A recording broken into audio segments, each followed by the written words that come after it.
Baik, Assalamualaikum warahmatullahi wabarakatuh. Nama saya Darul Hikmah, NIM P2A521017.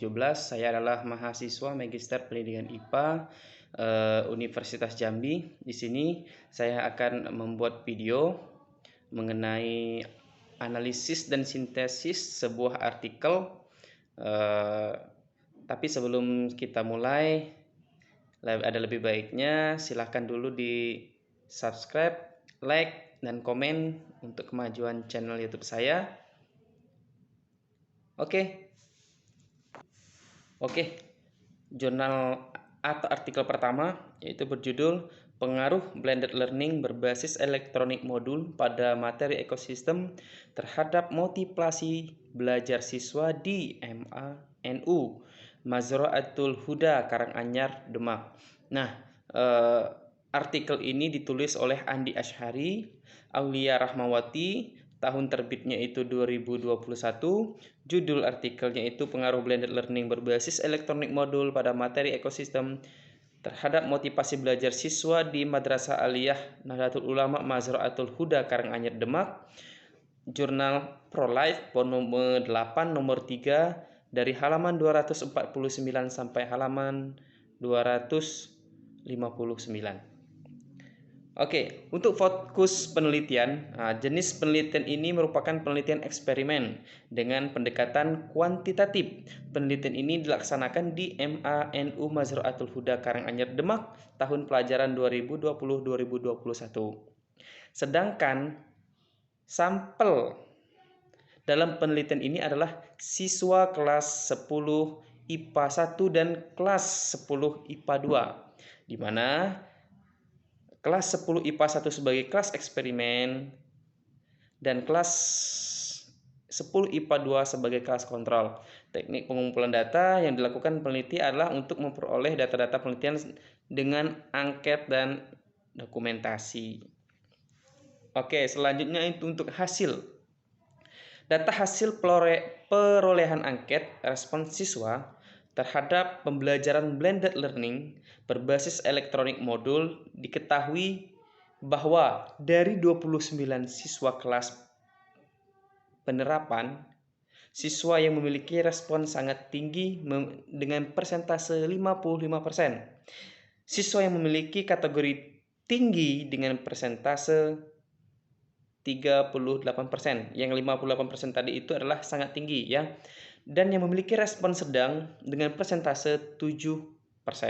Maka disimpulkan bahwa respon siswa terhadap pembelajaran blended learning berbasis elektronik modul pada siswa kelas 10 IPA 1 dan 2 di MANU Mazra'atul Huda Karanganyar mayoritas dalam kategori sangat tinggi. Itu adalah hasilnya. Oke, untuk kelebihan. Kelebihan dari penelitian ini yaitu penerapan model pembelajaran blended learning itu berbasis elektronik modul itu jarang sekali digunakan. Hal ini dapat memberi inspirasi bagi guru untuk menggunakan pembelajaran blended learning ini berbasis elektronik modul dan juga untuk berbasis dengan modul-modul yang lainnya seperti itu.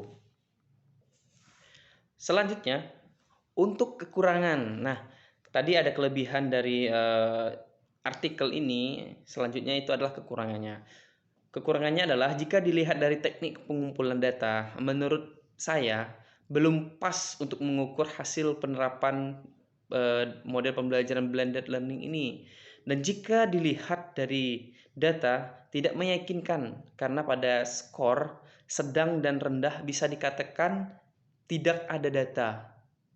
Sedangkan kemampuan siswa itu berbeda-beda. Ya, sedangkan kemampuan siswa itu berbeda-beda. Bisa jadi atau mungkin ini tidak terpengaruh dari blended learning, atau bisa jadi materinya para siswa sudah paham dan menyukai materi yang diajarkan. Bisa jadi seperti itu. Oke. Selanjutnya untuk analisis.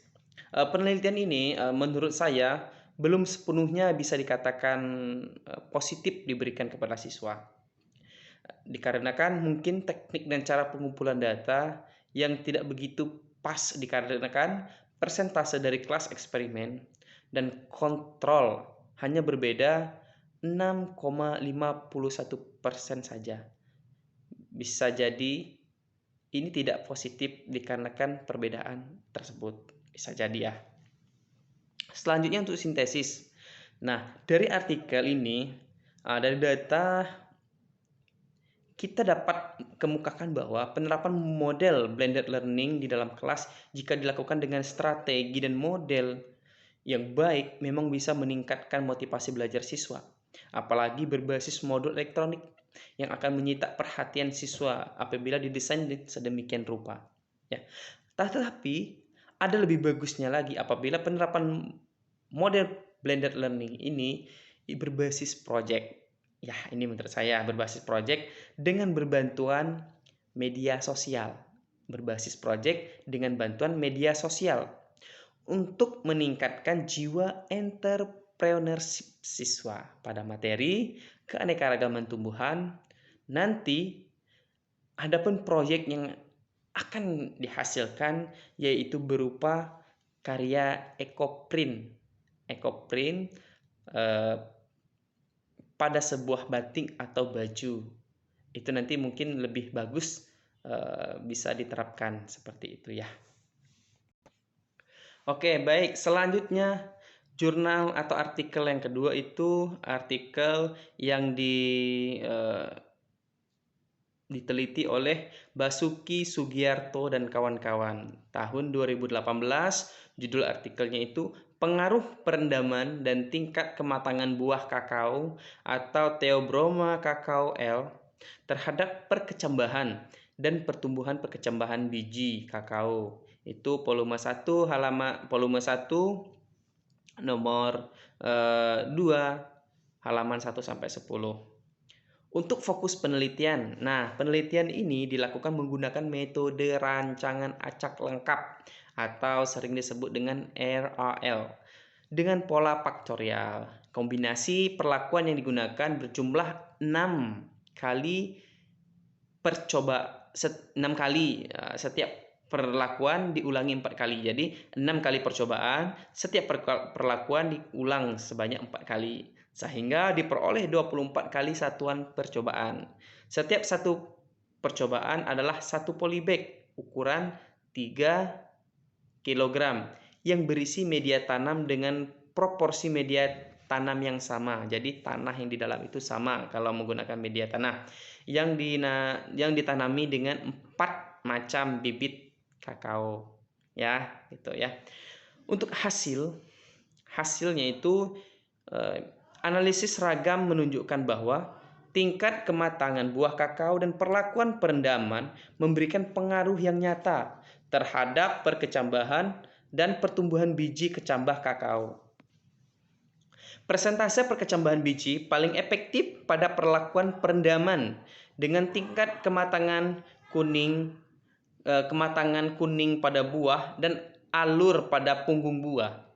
Pertumbuhan tunas dan akar dipengaruhi oleh faktor internal dan faktor eksternal.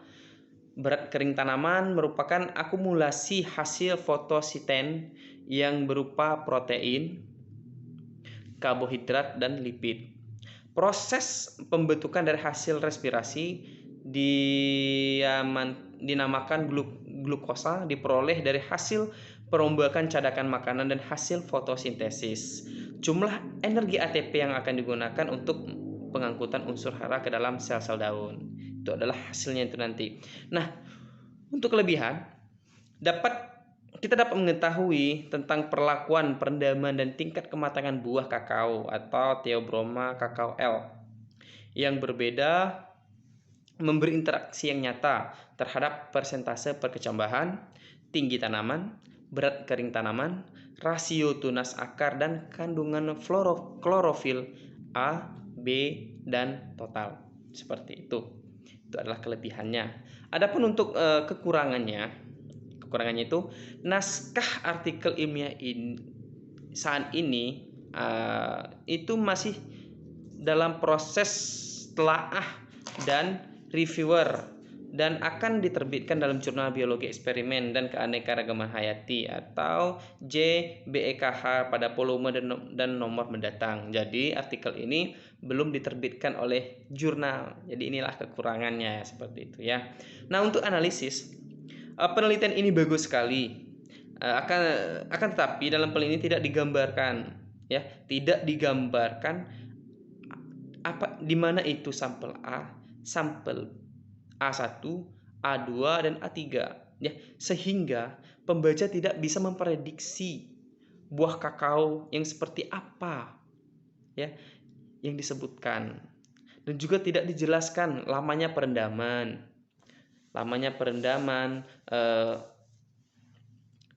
Karena faktor lama perendaman mungkin bisa jadi penyebab faktor pertumbuhan seperti itu ya.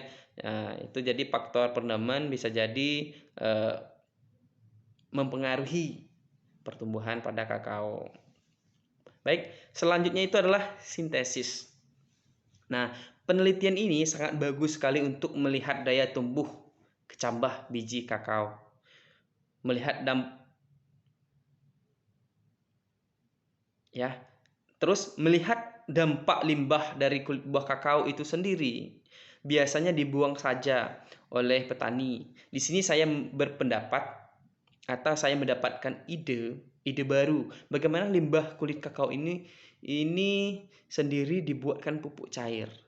Ya, dibuatkan pupuk cair untuk salah satu komponen penelitian sebagai pengaruh dengan pertumbuhan perkecambahan kakao itu sendiri. Dikarenakan menurut saya pasti ini sangat berpengaruh sekali. Jadi bukan hanya pengaruh tingkat perendaman dan tingkat kematangan buah saja, akan tetapi pengaruh pemberian pupuk cair limbah kulit kakao juga bisa kita manfaatkan dan bisa juga kita teliti bagaimanakah pengaruhnya seperti itu. Itu adalah sintesis atau pendapat dari saya. Demikian, nanti akan kita lanjutkan kembali.